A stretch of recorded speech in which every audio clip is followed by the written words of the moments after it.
Hey everyone, it's Samuel. And I'm Zach. And welcome to Plot Hooks, the podcast where we explore the arts of narrative and collaborative storytelling in the world's premier RPG, Dungeons & Dragons. Today in the Prime Material, we're joined by James D'Amato. In the wilds, the kobold. And in the tavern, what would you do if you were out of resources? All right, let's go.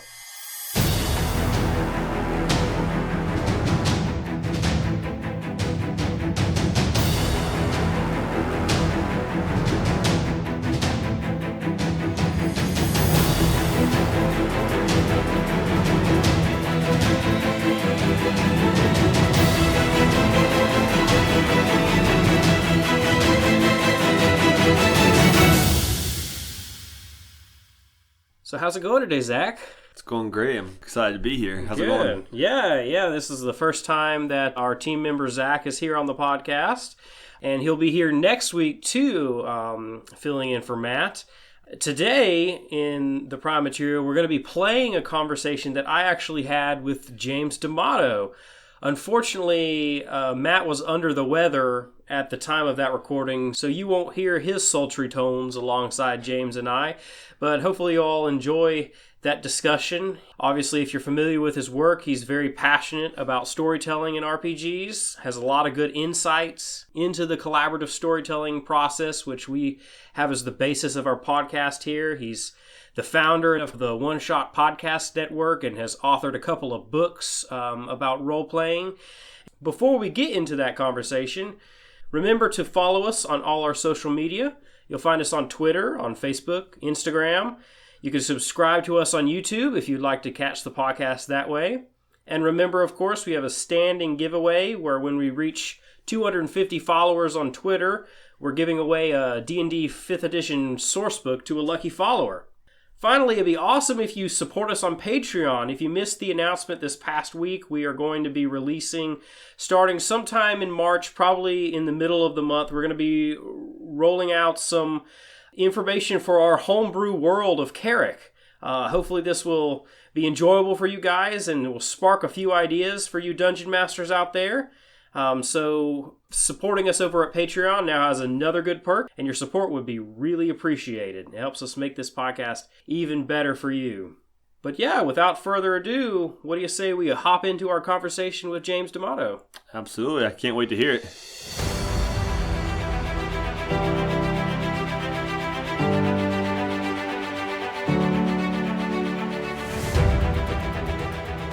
All right, we're here with Mr. James D'Amato. Thank you for joining us, sir. Well, thank you very much for having me, and hello to all the heroes listening. I appreciate it. For those of you who might not be aware of who James is and his position in the community, why don't you just tell us a little bit about yourself and your work with the Ultimate RPG Guides and the One Shot Podcast Network, and just a little bit about your background. Sure thing. I am James D'Amato. I am the founder and president of the One Shot Podcast Network. It's a network of podcasters where we make, podcasts about games. Specifically, RPGs are the biggest ones, though we do touch on a couple different tabletop gaming sort of circles. Most of our shows are actual play programs. That is us recording people actually playing games. And usually those folks are improvisers, comedians, folks who are used to performing for a living, sort of presenting games as an entertainment product. The final thing is kind of like an audiobook or an old school radio play. The two shows that I host are One Shot, which is a show that explores as many different gaming systems as possible. We do a weekly program that presents an hour of material. So about every month or so, because our series usually run in like 3s and 4s, we bring a brand new game system to our audience that they can listen to, sort of get an idea for how that game plays and have a lot of fun while they do it. The other big show that I do is called Campaign. It is an ongoing program, and our current campaign is called Campaign Skyjacks, which is a original world that we came up with based on the music of the Decemberists and the card game Illimat. It's been a super fun ride doing that show so far. I think it's some of the best work that we've done. So if you're looking to check out an actual play podcast, I highly recommend looking at that one or one of the other amazing shows that we have on the network. The other thing that you mentioned that I do are the Ultimate RPG guides, which are published by Adams Media.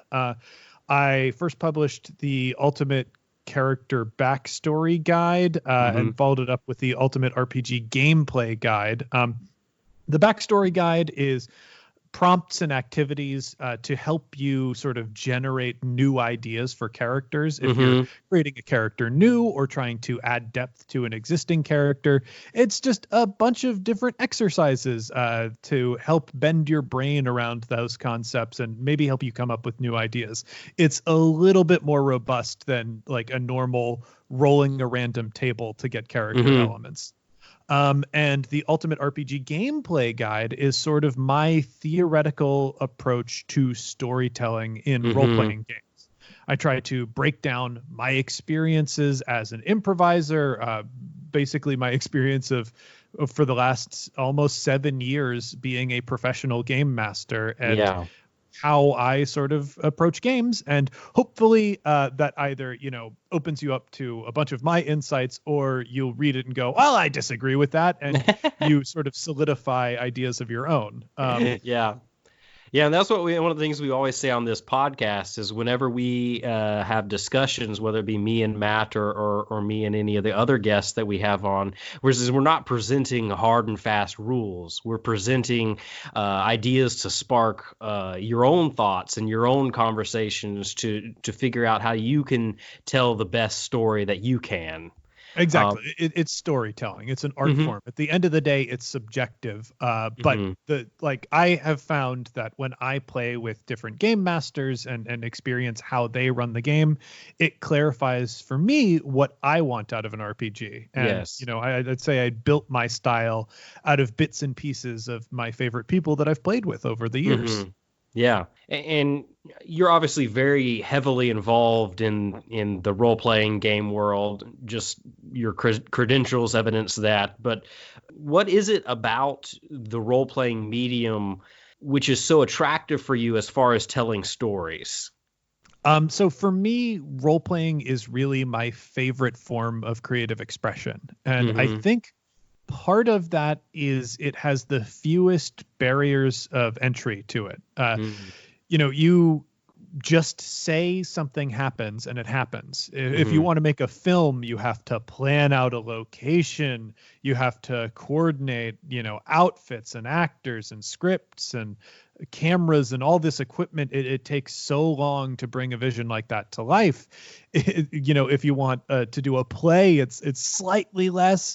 If you want to write a novel, you actually have to sit down and type out all those words. Yes. But role playing is still playing. There's something about it that's easy and I think at least for me, more fun to engage with than those other art forms. And as a person, who grew up with dyslexia and attention deficit disorder, there were things that made expressing myself in other ways difficult. But role playing, when I sat down, I was finally expressing myself in a way that felt fun and breezy and just had a limitless potential. The only thing that could stop me is not having time to do it. So, I mean, the most basic answer to that question is ease. But the other big thing is collaboration, because role playing is something that you do with other people. And I find that ideas always become sharper when you bounce them off other people, even if it's something that you really have very strict control over, say something like a novel. If you give that to somebody to read and you get their feedback, their perspective helps sharpen what you're trying to do. In role playing, we're communicating with each other through fiction. And when we hear other people's ideas, we get a sense of how effectively we're communicating our ideas to the world. So if you're somebody who spends a lot of time role playing, it will sharpen your skills in how you express yourself through story, because you have to angle your narration and come up with your ideas and present them in a certain way to be understood so that everybody's Yes. on the same page. Mm-hmm. Yeah, and one of the things which I know helped kind of set you on this journey, if I'm correct, is your background in improvisational comedy. What about that? Did you take from that particular medium of creativity, and once you bring it into the role playing aspect, how did that teach you to be a better storyteller at the table? So improv and role playing are almost exactly the same thing. If Mm, there is a line between them at all, it is an extremely thin line. mm, I believe that role playing games are just very robust and complex improv forms. The difference that really separates role playing from improv, which is deteriorating, more and more as time goes on, is mm-hmm. perspective. The perspective with improvisational comedy, or really any form of improvisation, as it's mostly taught by theaters. So the assumption is that when you improvise, it's going to be consumed by an audience. Yes. So a lot of your early instruction, once you get past the very basic period of just learning how to collaborate and build on ideas, you get into a space where they are trying to teach you how to create something to be consumed by other people. Mm-hmm. It can be things as basic as, in Second City, they're like, hey, try not to swear so much, because you're going to be presenting to different audiences, and you might have an adult audience, you might have a mixed family audience, and Mm-hmm. it is harder to work out habits. So at beginning stages, like, try not to swear, and you'll find your audience, like, as you go on. That's a very specific example, but essentially improv is setting you up to not only create things spontaneously, but do it in a way that communicates not just with you to your scene partner, but with you to an audience. Yes. And role-playing games, typically the assumption is that the audience is only going to be the other people sharing the table with you. Yeah. So, when you come up with an idea, when you tell a story in a role-playing game, it is something that you are simultaneously writing and enjoying. Mm-hmm. But it's assumed, for the most part, to be a private experience, something that will not be exported and will not leave that group, which is why I think a lot of people historically have not thought of it as an art form. And you kind of get in arguments with some people about it being a form of creative expression, because they see creative expression as something that is inherently a public act, and they see role playing as something that is inherently private. Mm-hmm. And I think there are merits to those, like, that perspective a little bit, but it doesn't necessarily have to be that way. And private creative expression is still a valid form of creative expression. Yes, absolutely. And that interesting balance that really just sets role-playing games apart in how the people participating in the collaborative storytelling effort are themselves also the audience, whether or not it's something like a podcast, that an actual play podcast, or an actual play Twitch stream, or anything like that, where it actually is consumed by a larger audience. Just recognizing that the players that you're sitting next to at the table with their character sheets in front of them, they're also your audience. You're actually working together to perform for each other, and it makes a really interesting and unique experience. Yeah, I mean, that's a subject that I definitely touched on in the gameplay guide, because Yes. Understanding that structure to it helps you take better advantage of how you actually go about telling a story more clearly. Because it's creative expression. At the end of the day, all creative expression is kind of valuable and nurturing and healing. Whether or like if you paint something, whether or not you're going to sell the finished product doesn't really matter. If the act of painting is something that you enjoy, then that creative expression is worthwhile. So, like you don't have to be invested in it as something that you sell or something to be seen for it to be good and valuable. But that doesn't mean you can't improve on it. Like, you can paint just for yourself and introduce technique at the same time and produce pieces that might be more expressive, more cohesive, better capture the perspective that you have and want to show to the world. When you're at the table, the specific words that you choose when you introduce something new to the game, that has a profound effect on what people understand. And what people understand has a profound effect on what they create, because it's a collaboration. Yes. So the clearer you are as an individual, whether you want to call it performer or artist or, an individual expressive person, the clearer you can be about your ideas and the more effectively you communicate, the stronger your experience will be. And again, that strength can vary in value. Like, we don't need to commodify it to value it as a skill. Yeah. And do you find in your experience that process can be initially daunting to new players with just the idea and I guess really so much more so the fear, because I think once you get into it, you see that you can settle right into it, but actually getting newer players into RPGs can be a little difficult in that respect, because I think sometimes there's a little bit of a fear of exactly how to be clear, exactly how to express your ideas. There's decision paralysis with the giant sandbox nature of role-playing games. There's questions internally constantly when you're first at a table where you're trying to figure out how to make decisions and trying to think about, okay, how does this affect this and how everything fits together. Do you find that process can be a little daunting initially to players? And if so, how can we as more experienced members, I'm not the most experienced person by any stretch of the imagination, but more experienced members of the RPG community, introduce people to that collaborative storytelling effort in ways which can set them up for success? So I mean, it's a big question. And I think part of the reason that's such a big question is the ways and areas that like people struggle with when they first encounter role-playing games really changes based a lot on personality. Okay, yeah.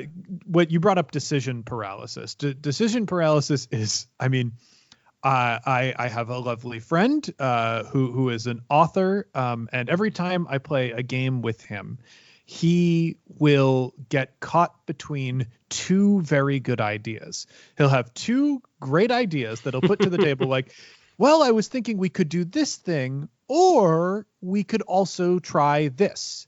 And the thing is, no matter what idea we pick in that situation, it's going to be great. Like, both of them are really fun and could change the plot in a fun way. The thing we need to do is just pick one and see what happens and not worry about what would have happened if we had picked the other. So, that's a point where this person maybe isn't necessarily daunted by the creative process. He's an author. He's got his own, successful creative processes that he goes through all the time. But he wants to do one particular thing well, and that causes him to be torn apart by his ideas. On the other hand, you'll have people come in who, when we think about games and improv and whatnot, it is a type of behavior that a lot of people leave behind at a very young age. Imagination games and playing pretend, that sort of collaborative storytelling that you do when you're very young is something that everybody's done, but we reach a point in our lives where socially it doesn't become acceptable to engage that way, or you have to present your storytelling in a very specific way, and you don't engage with it in the kind of imagination play that we do when we role play. Yeah. So that sort of thing is just somebody is getting thrown into a situation that feels alien, and perhaps they want to do better, or perhaps it feels so unfamiliar that they don't even know where to start. So I would say the number one thing that you can do, because this is a big amorphous blob that affects different people different ways, the number one thing you can do is be empathetic. When you're sitting down at the table with somebody, take note of what their emotional state is, how stressed out they appear to be, how confused they appear to be. Communicate and offer support. If people are struggling with something, if you can figure out what it is, you can find a way to compensate for it. Yes. For my author friend, it's just a matter of the other players at the table being like, well, both of these ideas are good, but I think I like this one the best. Let's choose this one right now and go with it. That's excellent. Absolutely. As someone who's had such a large experience with role-playing games over the years that you've been doing this and involved with it professionally for so long, I'm sure you've been a part of hundreds of collaborative stories. Is there one or two or that maybe stand out, or one or two moments that maybe stand out, and what made those moments stand out? What makes, in your opinion, an excellent collaborative story moment? What and how can we facilitate these in our games? So, I mean, the problem is with a question like that is, having been around so long, that there are so many amazing experiences that I had that it's hard to distill them down to one or two. Usually, I think my favorite thing at the table is when something happens and it feels like there is a tremendous amount of coincidences that are all clicking into place to make one perfect moment. So something that I truly love about the campaign Skyjacks podcast that we're doing right now is that there are a lot of things, because I'm working with such a great team of improvisers who are so used to, picking up on each other's ideas and carrying them forward and looking back in order to create new things, that we will have a roll or a pull from our luminary deck or something in the game that is a completely random thing. But because we're all so practiced at working together, it feels like it is a miraculous thing that has happened to us, that, that this was destiny for us to get this particular roll or this particular pull at this particular time. And all of that comes from support and effective communication. If you are using a set of core themes that everybody at the table understands and supports, then anything that happens coming out of those themes is going to feel like a part of a cohesive whole. Do you think there should be some work, almost maybe even pre-campaign, between the game master and their players about what kind of game to expect and what themes might be interspersed throughout a particular campaign? Or you think that's something that more so develops as the narrative gets told and the plot gets furthered? So I think the answer to that question is disappointingly both. What I will say is I am a big fan of a session zero. That is a time where you sit down between the GM and players, or I guess, all the players at the table, and you choose things for your game and your world. You talk to each other and set expectations. Tell each other, well, this is kind of what this idea means to me, what this game means to me, and what I would like to see. Either what I would like to see thematically within the world. Like if you're playing a post-apocalyptic game, like, oh, well, I'm into the post-apocalypse, but what I like about post-apocalyptic fiction is the idea that we've wiped our slate clean and we can start building something new. So I'm not so much interested in like the detritus of a broken society hanging over us as much as I am interested in looking at the building blocks that are left over to see what we can create that is free from, all that mess. And if you don't communicate that, people can move into that game with wildly different expectations. So a session 0 helps you start the conversation on the same page. It can also be explicit things like, hey, I want my character to be a secret prince, and I want that to get revealed in the middle of the game. If you like blatantly go, this is the thing that I want out of the game, your game master doesn't have to guess at what you're doing. The other players at the table can play into whatever tropes and scenes that you might want to see out of that. And everything can move together. If you keep that secret to yourself, there is a chance that you'll get to see the plot that you want. But there's also a much bigger chance that people will miss what you're looking for, or the GM won't be able to incorporate the ideas that you want to see into their plot because you never told them it in the first place. That said, session 0s can and do depart from the game itself does depart from the initial building blocks in the session 0. You can start playing the game and realize that, the themes that we're interested in are actually different. We started in this place and then we started playing to another place. We all thought we were going to do a very serious, gritty campaign about evil characters, but then we kind of discovered they're lovable goofballs in a bad situation. And so even though we laid out this thematic like lattice for ourselves, we didn't really interact with it. And that's fine too. Because RPGs are very much about going with the flow and kind of accepting what happens as it happens. But you give yourself the best chance for success and to not be disappointed by whatever you do if you take the time to sit down and have that session 0 and create shared expectations for your group. Having communication, I think, is just one of the biggest keys in anything in general, but especially in role-playing games. Not only are you using your communication to actually play the game, because as you're using your imagination and playing those scenarios out in your mind, your communication is what expresses that to your collaborators. But it's also having that sort of expectation and having those things communicated amongst each other, I think, is a big thing for actually making the experience of the group as a whole much more enjoyable and make the storytelling effort that much more vivid and real and enjoyable for all involved.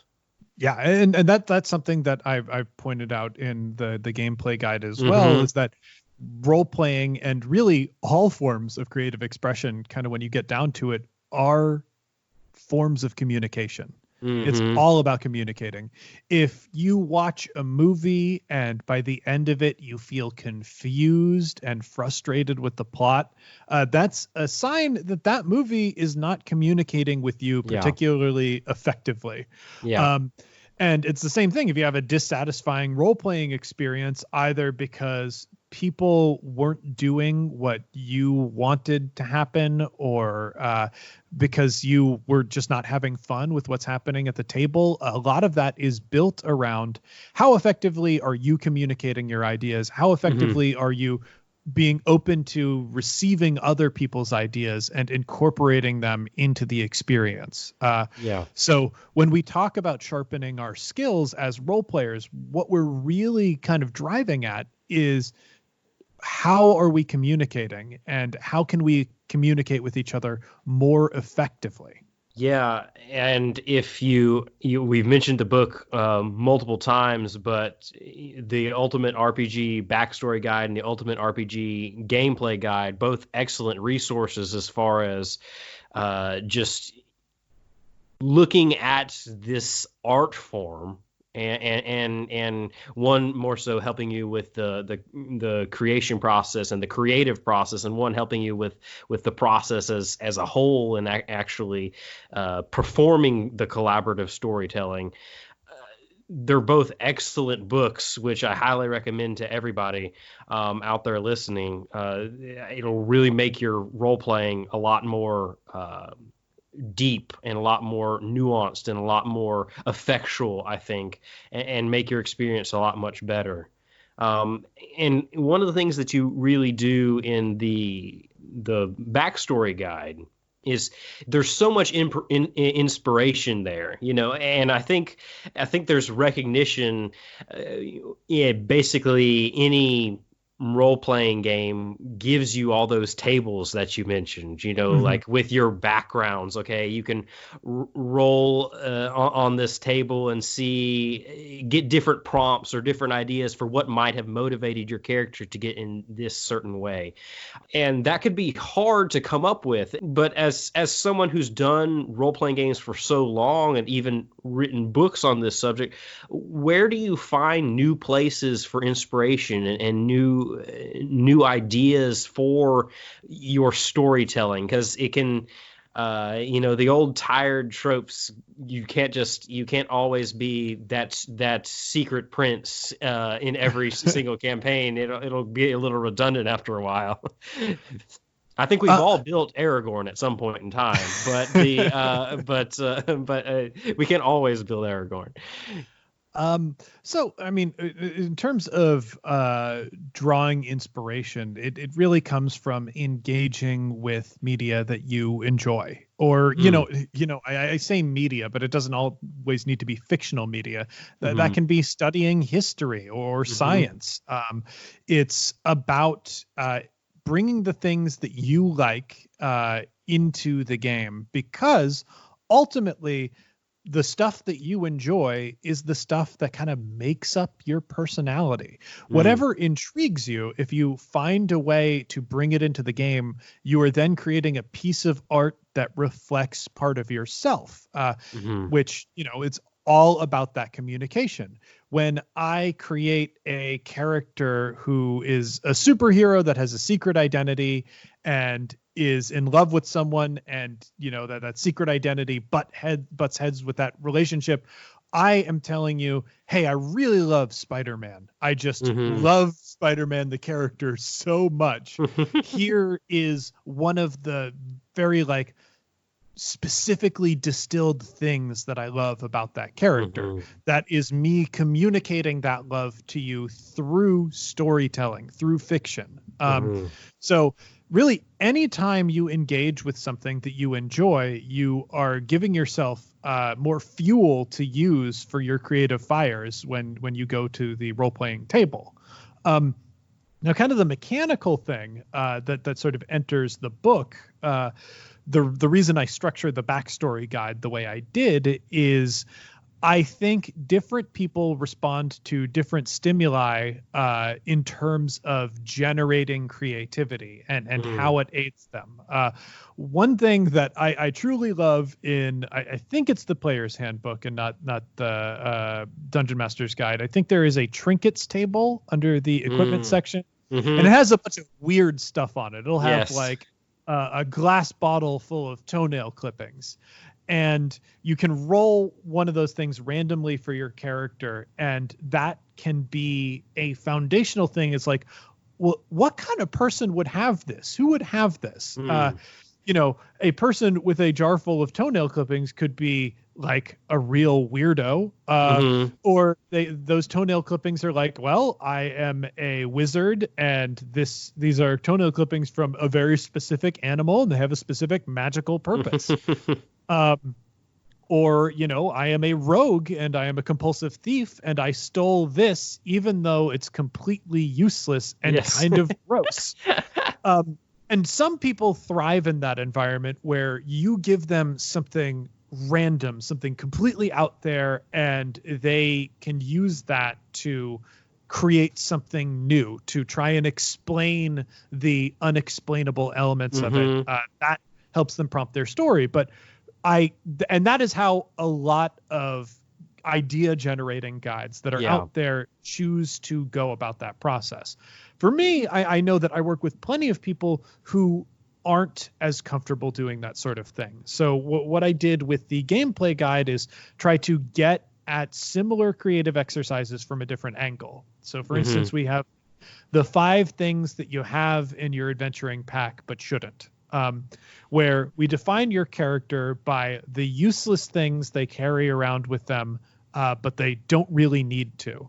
So, you know, they're questions like, what is something extremely heavy in your bag that, you know, you thought might be useful or has a very specific use, and you're just carrying around waiting for it to happen. Because it's very similar to, wow, this is kind of a weird, useless thing that I have that might never show up in the game, but how I answer this question of why do I have this will tell me something really important about my character's personality. Yeah. One of the players that I play with, I'm actually in 2 campaigns right now with him. Zach, one of our team here, will actually be recording an episode with him soon called Using the Absurd to Inspire. Because what he does whenever he builds his characters is he takes a feature of a race or a background and says, okay, well, what if that was kind of turned on its head?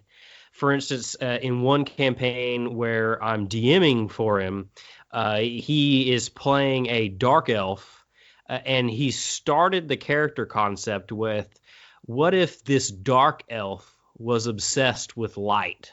What if this dark elf, and he ended up molding it into, what if this dark elf was obsessed with rainbows, started having these sort of visions, and just built out into this whole thing which affects our world.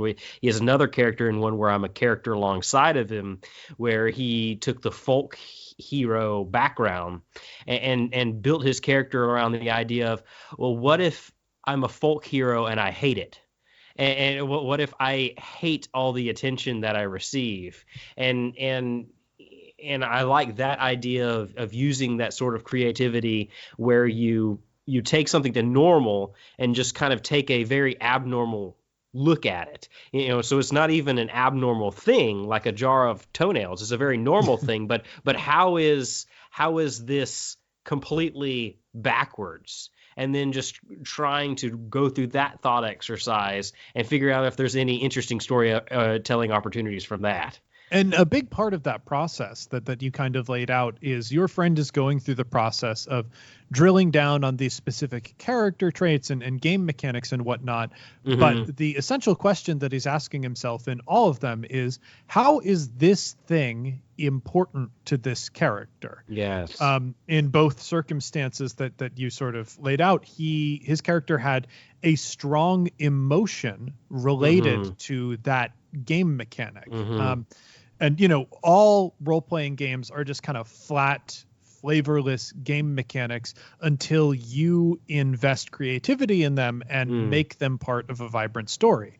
So, you know, there are infinite angles that you can come at a role-playing game as a creative project. And the more emotional investment either you or your character or the greater importance an element of the game has to you and your character, the more fulfilling the creative result will be out of whatever you do.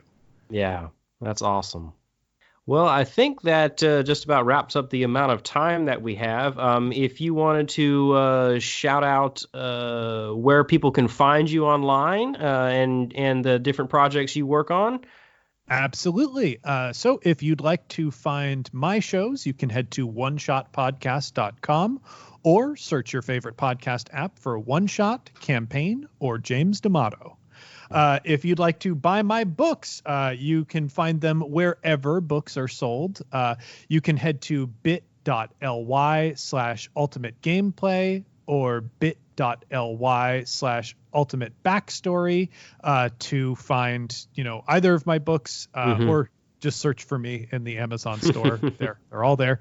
Finally, if you have questions for me specifically, you can head to Twitter. That is where I am most accessible. I am at OneShotRPG on Twitter. Yeah. Well, we really certainly appreciate you joining us, and we're look forward to talking again maybe sometime soon. Well, absolutely. Thank you so much for having me. This was a delight. Thank you.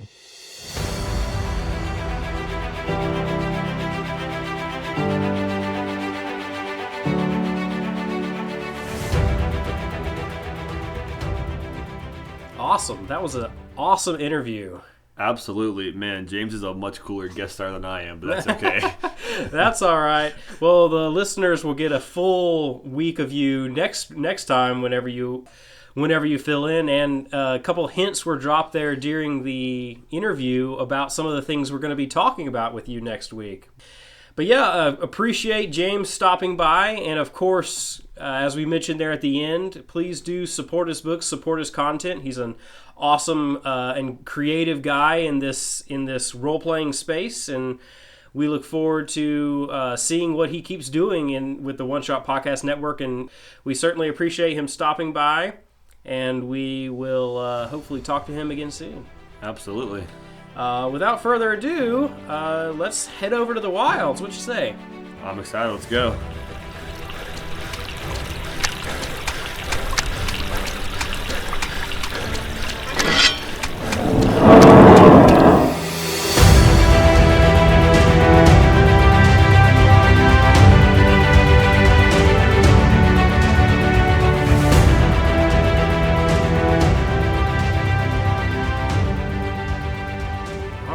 We're out here in the wilderness.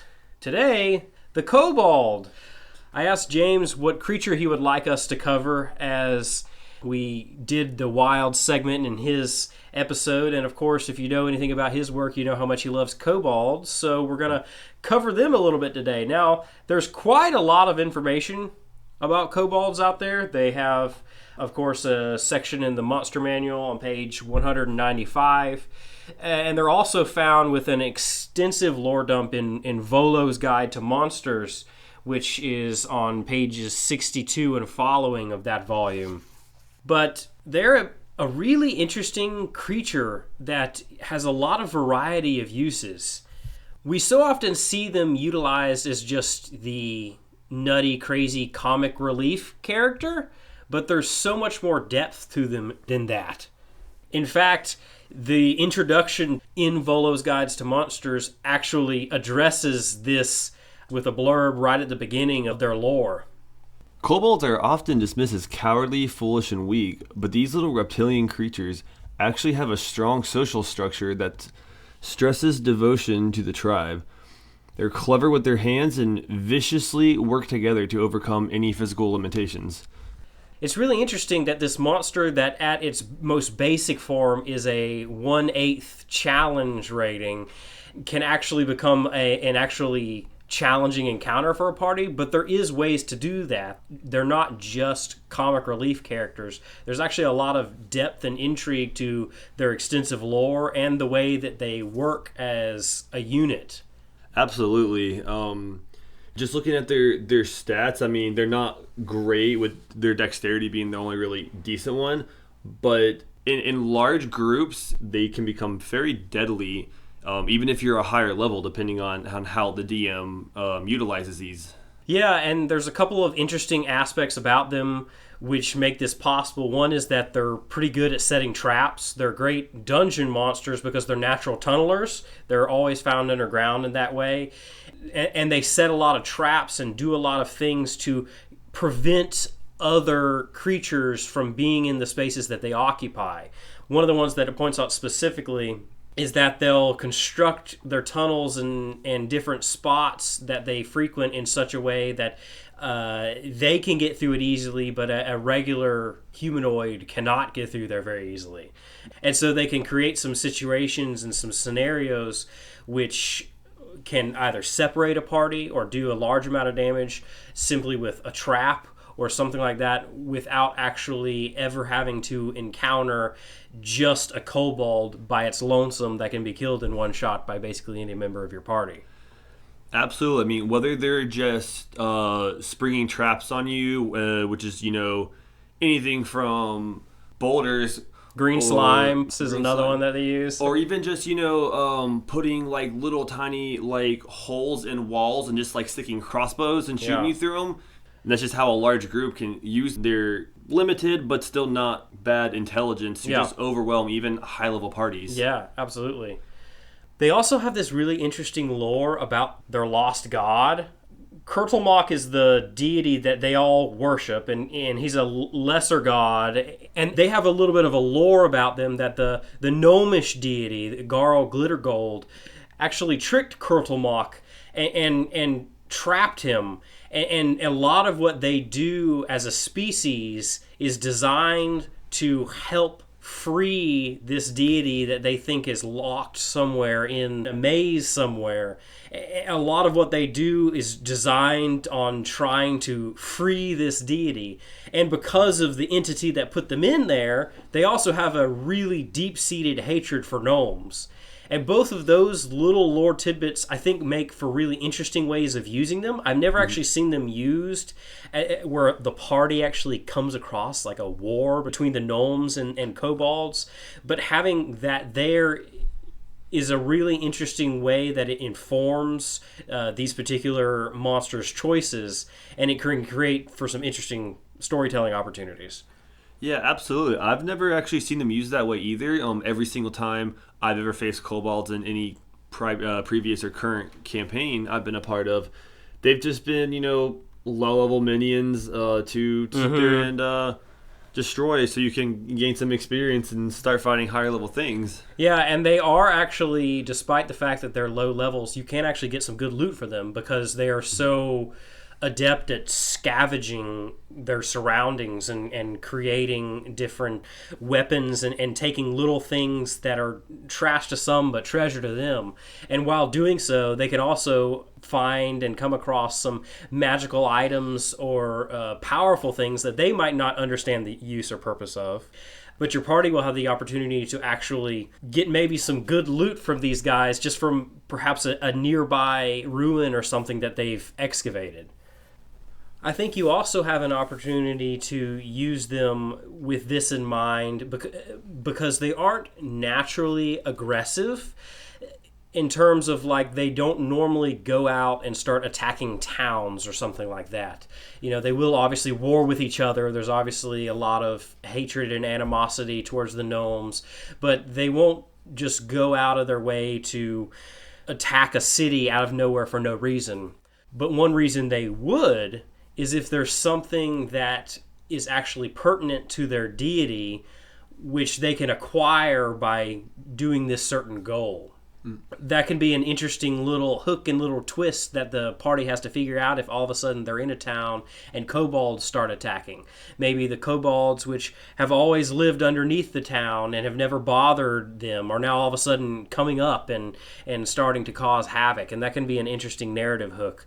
Absolutely. I think one of the most interesting things about kobolds is because they have such a diverse lore behind them, you can really utilize them in a lot of different, storytelling ways apart from just low-level cannon fodder. Yes. Yeah, it's not very often in Dungeons & Dragons that we get low-level monsters with such a depth of lore and options behind them, and we're, of course, just skirting the surface. There's so much material on them in the Monster Manual and in Volo's Guide to Monsters.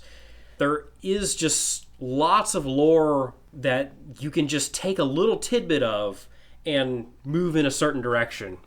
They're not just brutes. Some of them are winged and they'll try to drop rocks on you from the sky. Some of them can actually use magic. Some of them are inventors. There's a stat block for a kobold inventor, which Famously in Critical Role, Chris Perkins played kobold inventor named Spurt using that stat block. I love Spurt. Yeah. Spurt was a very good character. Spurt was amazing. If you have not seen that, or even if you don't watch Critical Role, it's a hilarious and amazing clip to look up as you look at just the comedic aspect of the kobolds just played up to 1,000%. We don't have too much time to talk about them too much more. Again, I encourage you to look at Volo's guide and look at the extensive lore on them. There's so many different things on there, such as the fact that they lay eggs, which could play into a story, such as the fact that they are subservient to different entities. They'll actually serve humanoids or especially dragons. You can look at their different information on their layers in there, look at the different information on their treasure, on the different allies and minions and such that they might have at their disposal.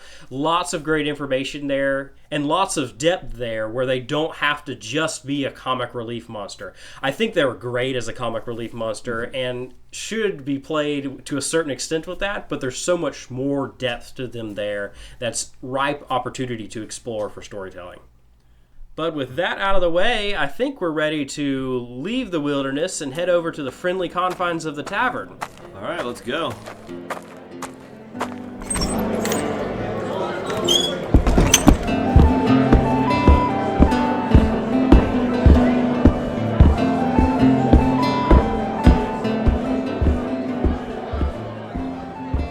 We're out of that kobold den and into the wonderful confines of the tavern here.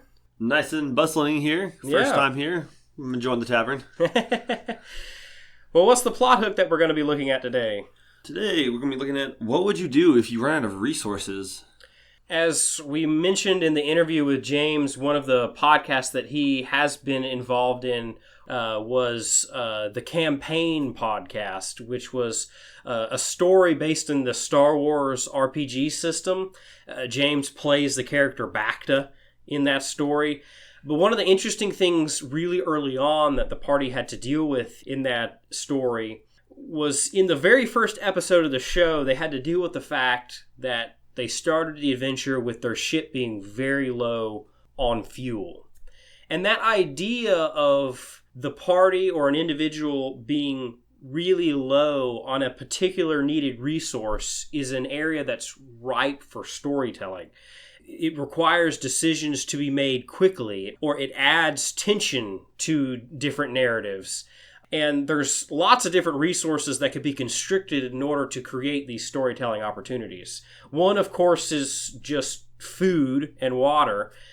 Now, once you're at higher levels, that doesn't make much of a difference anymore. If you have a cleric in your party with the spell Create Food and Water, you eventually get to the point where that you can't be constrained on that resource anymore. And honestly, I think you can't really use that one too much anyway, because very few people come to D&D seeking to spend 30 minutes of every session trying to make sure that they eat their next meal. But there are certainly some resources which can be restricted and create some interesting choices for the party to have to go through. Definitely. So I think there's several different resources besides just food and water that you can run low on. For example, what are you gonna do if you start running out of air? Yeah, that's one of the more popular resources to run out of.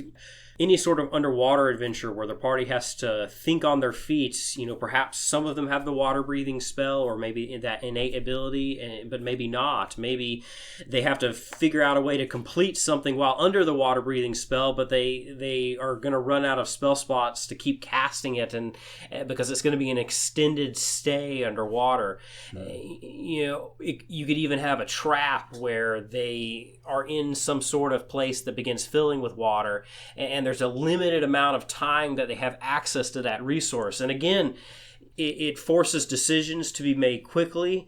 It adds a lot of tension, and it can really make for some interesting narratives. Another one is sleep. Potentially, you could have a situation where a particular party is in a location where it becomes hard to sleep at night. because of the nature of the location. Maybe they're traveling on the Shadowfell or something like that. And it can be hard to get a full night's rest. Think of it as kind of analogous to the fact that if you're playing a werewolf in Skyrim, in exchange for that power, you no longer have the ability to get the rested benefit. Mm-hmm.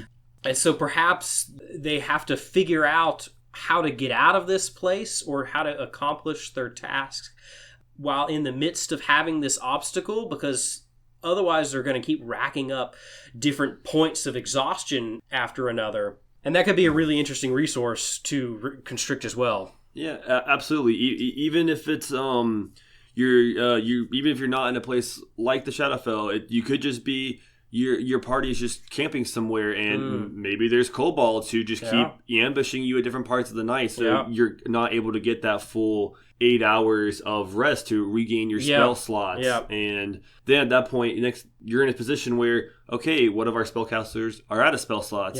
And we all suffering points of exhaustion, and we're still getting under attack by kobolds or something else. And then you have to make a decision of what do we do next? Yes, absolutely. And that's a decision that wouldn't come if that resource wouldn't have been restricted. If you just got your long night's rest, then you are fully equipped to take out another 1,000 kobolds without any without any traps or anything like that they might be able to have at their disposal. Another one is just simply monetary resources, gold, platinum. If a party runs out of that, either from extended adventuring without much luck and finding loot, or perhaps they've just been in a specific situation where they haven't had the opportunity to make coin, this can make a party have to choose at a shop between two different magical items. It can make a party have to choose between continuing a quest they already are on or having to go do somebody else a favor or go do some other kind of quest in order to receive the money to go where they actually want to go. And it forces some tough decisions from the party. And again, you can overdo this by making things too hard as far as restricting the resources like gold too much. It can damage the morale at the table and lose trust between the DM and the player. So it does have to be used sparingly, but it can be used to good effect. Yeah. Or maybe just by certain decisions that the party makes. Maybe you're just in a town where your party's not really liked by the citizens, and they don't want to pay you money to go do a job just because for whatever reason you guys might have done something that they're not happy with. And so then you have that decision of, okay, do we we're running low on money, do we try to stay here and maybe make amends with these people? Do we just cut our losses and leave? And then again, without the money, if you're not high enough level to, let's say, do spells like Good Barrier, create food and water, you might not have the money to buy supplies to travel to a different town where you could get jobs. Yeah, absolutely. There's also just any sort of physical resource that the party might need. Obviously, the fuel example from campaign is a prime example of that. Perhaps this is something needed for a high-level spell, a material component that is consumed by the casting, or a resource needed to accomplish a goal, like a particular mineral or gem or something like that. Something that the party needs in order to complete their current adventure. Having that be a restricted resource gives, again, that level of tension, because now, okay, we have this object we need in order to seal this entity, but what happens if it breaks? What happens if we lose it? What happens if it's stolen? What happens if we didn't get enough of it? Because then there's the whole tension of, we just spent all this time trying to figure out how to get this resource, and now what happens if it just goes away without the added effect? So there can be a lot of interesting options on the table whenever there's different resources that are constricted. Definitely. Those are all very, very good and very powerful ways to make things a little more difficult for your party and really push that group decision making that they might need to do. Yeah. Well, I think that just about does it for this week's episode of Plot Hooks. I'd like to extend a special thank you to James D'Amato for joining us again, and thanks for listening from all of us here at Plot Hooks. Me, Samuel, Zach, Matt, Mike, Steve, Dave, Becca, and of course, podcast pupper Ellie. We will see you all again next week for another episode of Plot Hooks.